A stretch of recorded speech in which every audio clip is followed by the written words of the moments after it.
होळकर यांचे पुत्र खांडेरावांशी त्यांचा विवाह झाला. मल्हाररावांच्या आशीर्वादाने आणि मार्गदर्शनाने अहिल्याबाईंची वाटचाल सुरू झाली. अहिल्याबाईंच्या जीवनात जर सर्वात जास्त योगदान कोणाचं असेल तर त्यांचे सासरे मल्हाररावांचे. कारण मल्हारराव म्हणजे सामर्थ्य, मल्हारराव म्हणजे पराक्रम, मल्हारराव म्हणजे विश्वास आणि मल्हारराव म्हणजे अहिल्याबाईंच्या पाठीवर आयुष्यभर पडत असलेली कौतुकाची थाप. मल्हाररावांनी आपल्या 8 वर्षाच्या सुनेला शिकवलं युद्ध कसं करायचं. युद्ध रणांगणामध्ये सुरू होतं तेव्हा त्याला निळाल्या छातीने कसं समोर जायचं हे सुद्धा शिकवलं. मधुर होती ज्यांची वाणी अशी जन्मली तत्वज्ञानी राणी, मधुर होती ज्यांची वाणी अशी जन्मली तत्वज्ञानी राणी, गाजवल्या जिने दिशाधारी तिच्या उत्तुंग कार्याला खरंच सीमा नाही, गाजवल्या जिने दिशाधारी तिच्या उत्तुंग कार्याला खरंच सीमा नाही. सुखात नांदली आमची जनता कारण उत्तम शासक तत्वज्ञानी होती ती राणी, कारण उत्तम शासक तत्वज्ञानी होती ती राणी.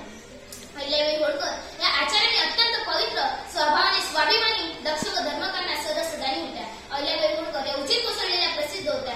त्यांनी महाराष्ट्र नव्हे तर इतर राज्यात अहिल्यादेवींनी मंदिरे, धर्मशाळा उभारल्या.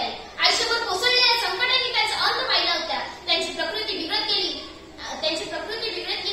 आणि 1795 साली कारभारी तुकडोजीच्या हाती सत्ता सोपवून त्यांनी शांतपणे मृत्यूला जवळ केले. भारताच्या इतिहासात अहिल्यादेवींचे नाव सतत